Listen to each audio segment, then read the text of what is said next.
Saan ka man naroroon, mahal ko, mananatili kang buhay sa aking puso. Ramdam kita sa bawat sandali. Dahil buhay na buhay ka sa himig ng pag-ibig. Himig ng pag-ibig. I need your love, you brighten up my day. Isang himig na maging gabay sa mga taong wagas na nagmamahalan. Duyan ng malabahagharing pag-ibig na hihili sa puso at pakiramdam. Himig ng pag-ibig.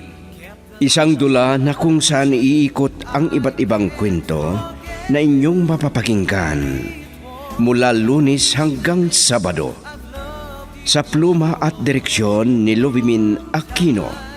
Dito sa Lovelet Artist and Talent Center Drama Productions, handog sa inyo ng #1 and most trusted radio network in the country, Bumbo Radio Philippines.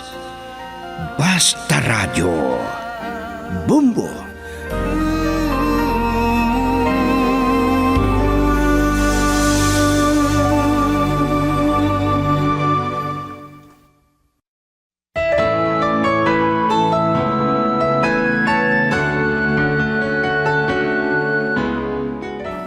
Ang nakaraan, isang welder supervisor si John sa isang construction company.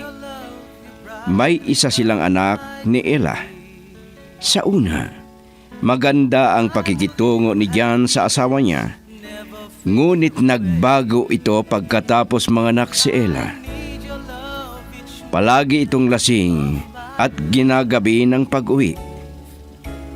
Napansin din ni Ella na hindi siya nagbibigay sa kanya ng sahod. Nahalata din ito ng mga magulang ni Ella at hindi nakapagpigil si Tata Kulas at kinausap ang kanyang manugang. At ngayon, narito ang karugtong ng lingguhan nating kwento na pinamagatang Saan Ako Nagkulang?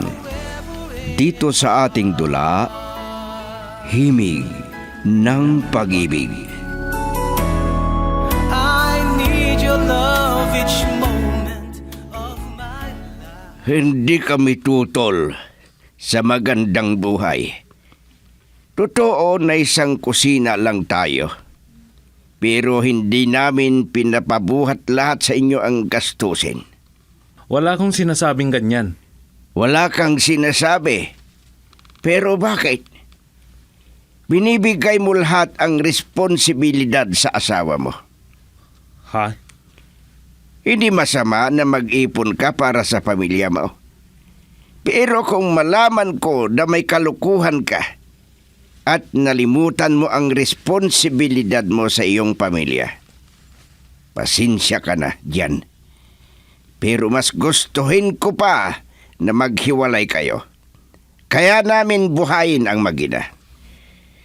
Itay, Huwag mong sabihin na nakikialam kami sa buhay nyo. Pero napapansin kasi namin na iba na ang galawan sa ngayon. Sige, yan lang ang masasabi ko. At sana ay nagkaintindihan tayo at hindi mo mamasamain ang sinabi ko sa'yo.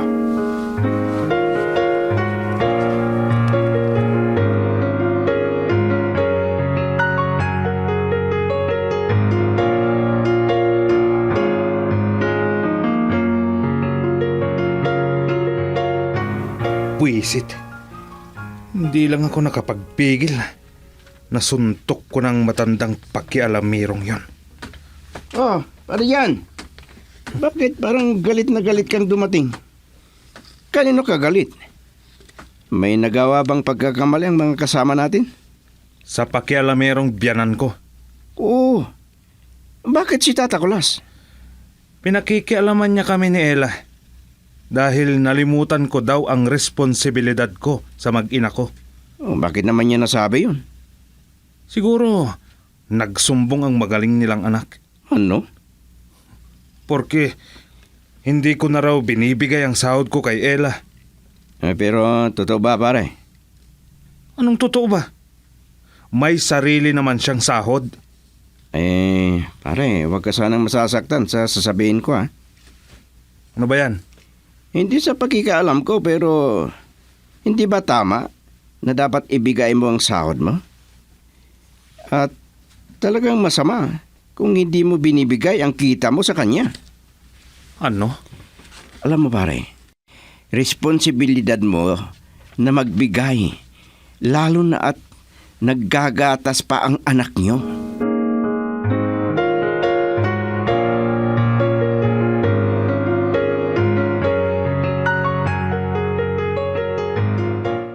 Hindi ko na sana yun sinabi kay Pare Cardo. Kung ano-ano ang sinasabi niya.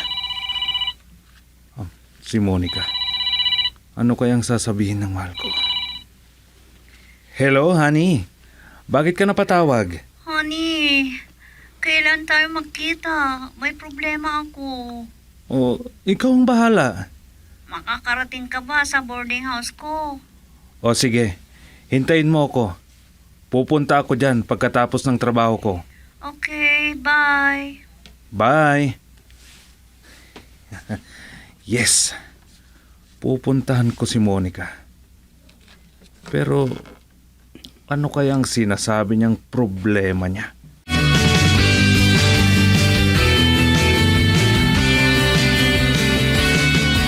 Yes, my dear.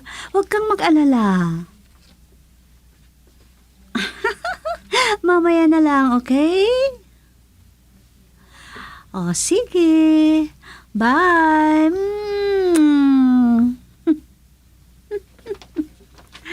Ay, mabuti na lang at darating si Jan. Ay, nako, ang mga lalaki talaga.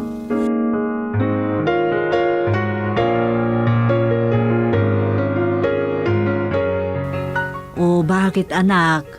Ang aga mong naglaba.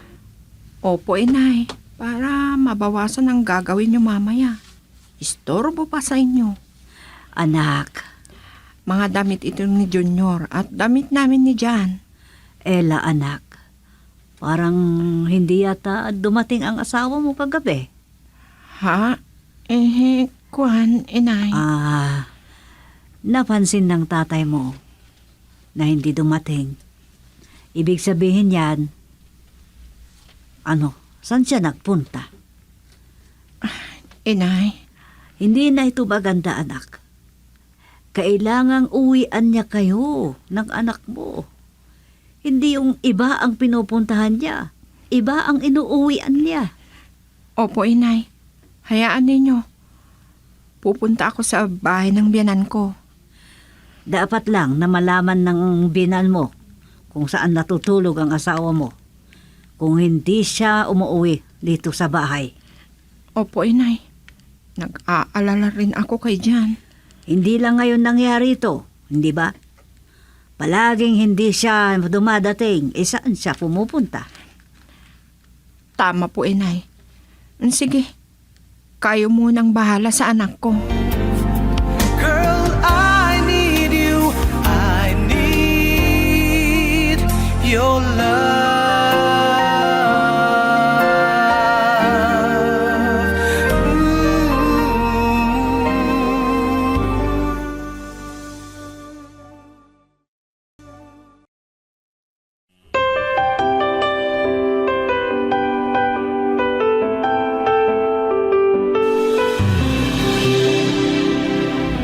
Akala ko kung sinong makakasalubong ko. Ikaw pala, Ella. Oo, Cardo. O, saan ka naman pupunta? Ang aga mo namang papasok sa trabaho. Hindi pa ako papasok sa trabaho, Cardo. Kung ganun, saan ang lakad? Sa mga biyanan ko. Ganun ba? Oo, Cardo. O, si parin dyan. Nakahanda na ba siya? Yan ang dahilan. kung bakit pupunta ako sa bahay ng biyanan ko. Hmm? Para tanungin ko kung doon siya natulog kagabi. Ano? Ibig mong sabihin, hindi umuwi si paring Jan sa inyo kagabi? Hindi. Naku, patay tayo dyan. Ha? Ay, ibig kong sabihin, saan kaya siya natulog kagabi? Kung gano'n na hindi siya uuwi sa bahay, sasabihin niya na natulog siya sa bahay ng magulang niya. Ganun ba? Sige, Cardo. Iwan na kita. Pupunta na ako sa bahay ng biyanan ko. O sige, Ella. Wow. Patay kang bata ka.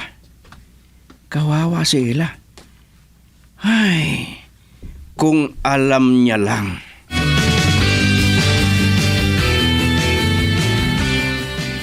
Yan ang sinabi ng anak mo. Hindi raw natulog doon sa biyenan niya yung asawa niya. Hindi na yata maganda ito. Kailangang makausap natin si Nabalae tungkol dito. Ay, kulas. Kinausap ko na si Jan, pero hindi siya nakinig. Pero maaga naman yatang dumating nung isang araw. Oo, pero hindi siya ulit umuwi kagabi, hindi ba? Tama ka. Hindi ko na nagugustuhan ito. Kakausapin ko si Balae na kung ganito lang din, magandang manirahan siya doon at huwag na siyang umuwi dito dahil baka masaktan ko siya. Ano ba yung pinagsasabi mong ganyan, kulas? Gusto mo bang makulong ka kung masobrahan mong galit mo? Kaya nga, kailangan kong kausapin si Balae para pagsabihan nila ang kanilang anak. O, kung alam nila ang nangyayari.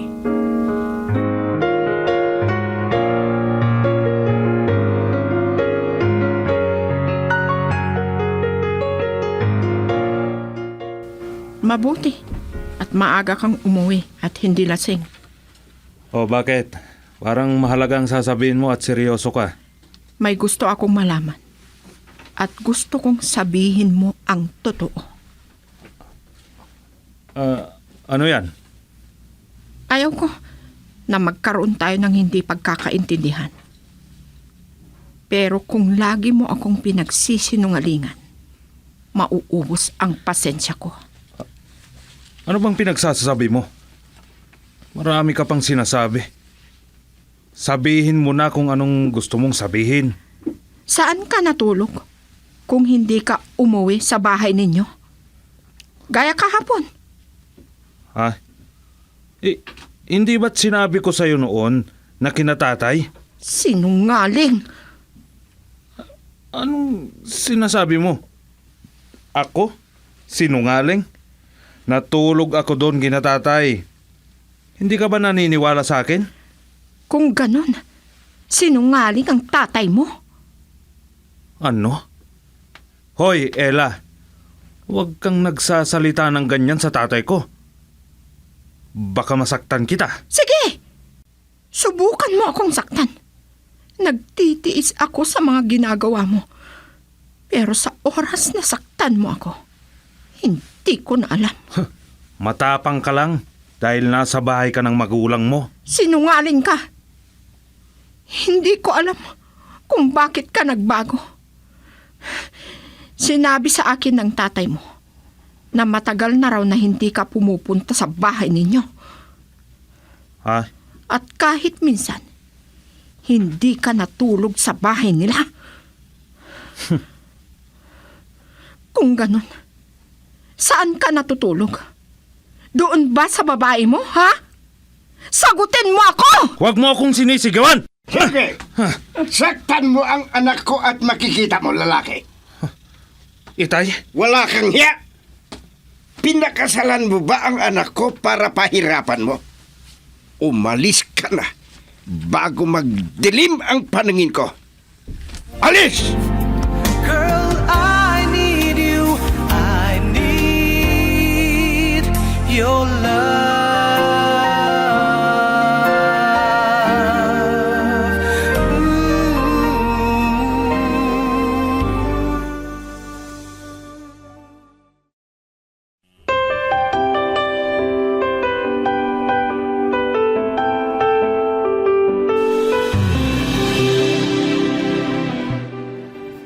Nag-aalala ako, inay. Baka totoong naroon si Jan at kung ano pa ang mangyari sa kanila ni tatay. Sumunod na lang sana ako. Wag na. Andun naman si Balae. Mas maganda na nandun siya para malaman nila Balae ang ginagawa niya. Hindi ko alam kung bakit nagbago si Jan. Madali siyang magalit sa akin at nawawalan ng pasensya. Wala tayong magagawa kung ganyan na nga ang sitwasyon. Sana sabihin niya ang rason. Para sa ganun, alam ko kung saan ako nagkulang. Kung anong pagkakamali ko. Sa tingin ko, wala kang pagkukulang, anak. Wala kang kasalanan. Pero gaya ng hinala ng tatay mo, baka may ginagawa siyang kalukuhan. Inay, Huwag kang mag-alala, anak. Kung sakaling totoo man yan, anong masasabi mo? Makisama ka pa rin ba sa kanya? hindi ko alam, inay. Naguguluhan ako.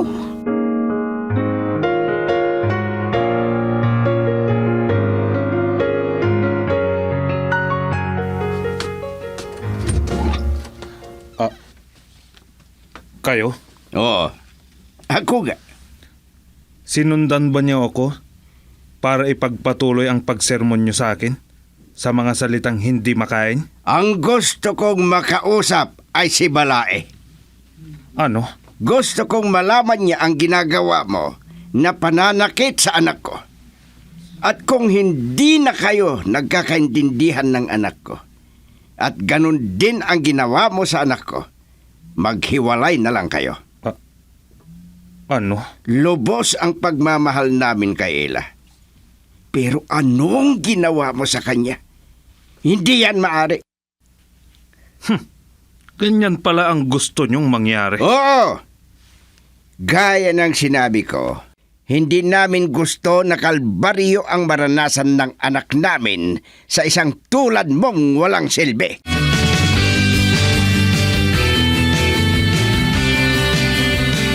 Ay, salamat at dumating ka na. Oh, paano? Nakausap mo si Balae? Hindi. Ang magaling na lalaki ang nakausap ko. Kung ganun, nandoon siya. Oo, pero babalik ako. Kailangang malaman ito ni Balae. Ay, Kung hindi ako nakapagpigil kanina, hindi ko na lang alam. Pinagsabihan ko na lang siya ng todo. ganun pa. Ay, huwag masyado. Baka ano naman ang mayari sa iyo? Ang bastos, sinagot-sagot pa naman ako. Ano? Nawala ang respeto ko sa kanya. At iyan ang nanghihinayangan ko sa kanya.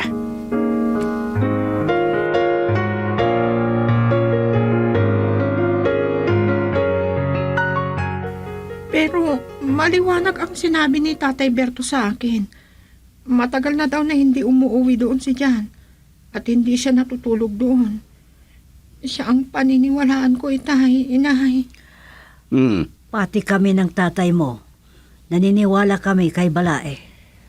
Kung pumunta siya doon, hindi ko alam kung doon siya matutulog. Itay, Tatanungin ko si Cardo dahil kapitbahay nila. itay. Malalaman din natin ang katotohanan kung makausap ko si Balae. Alam kong hindi niya pagtakpan ang masamang ginagawa ng anak.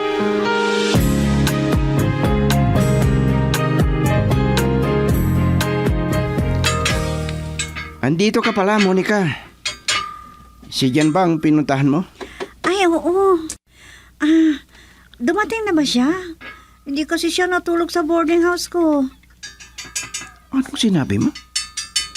Ibig mo sabihin, natutulog si Jan sa boarding house mo? Oo naman. Patay. Oo, bakit? Alam mo ba na may asawa na si Jan? Oo, alam ko. Ganun pala eh. Bakit mo siya pinatulan? So what? Sinabi niya sa akin na hindi na niya mahal ang asawa niya. Ay, napilitan daw siyang pakasalan siya noon dahil buntis siya noon. Ganun? Oo. At sinabi niya, nakahanda siyang ibaya ko kapag aawayan ako ng asawa niya. Ah, Ah. ano? Oo. Ganun ba? Bakit, Cardo? Ay, Sino ba sa amin ang asawa niya ang mas maganda? Sabihin mo nga ang totoo. ano? Kung gusto mo, may bibigay ka lang sa akin. Pwede kong hiwalayan si Chan at tayo ang magmahalan. Monica, Oh, bakit? Nanlaki ang mga mata mo, Cardo. Oh, hindi mo ba ako gusto?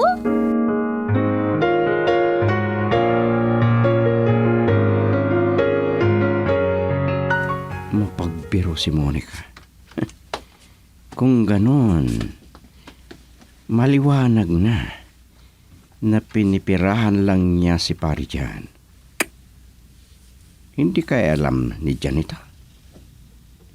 Paano kaya kung kausapin ko si Jan? Kawawa naman ang kaibigan ko. Kung ang magiging resulta ng pinaggagawa niya ay nako, kawawa siya pag ganun.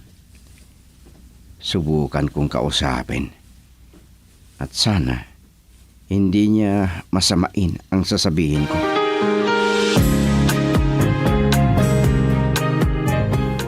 Mabuti at nagkita tayo, pare Cardo. May sasabihin ako sa'yo. Kahit ako, gusto kitang makausap dahil naawa ako sa asawa mo. Ano? Maliwanag na niluloko mo siya. Hindi ka ba naawa sa kanya, sa anak ninyo? Inamin sa akin ni Monica na may relasyon kayo at madalas ka raw natutulog sa kanyang boarding house. Ano? Paalala lang ito bilang kaibigan mo.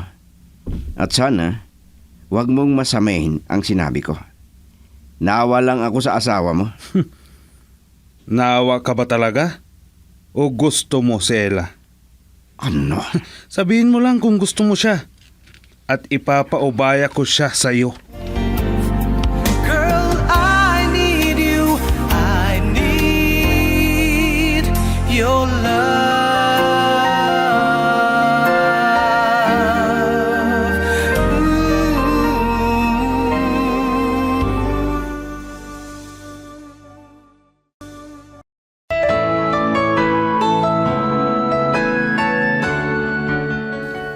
Ano ang mga susunod na kaganapan? Mga masugid naming tagapakinig, abangan bukas ang susunod na yugto ng lingguhan nating kwento na pinamagatang Saan Ako Nagkulang? Dito sa ating dula, Himig ng Pag-ibig. Mula sa pluma at direksyon, Lubimin Aquino Sr. Produksyon Supervision, Lete Astudillo Aquino.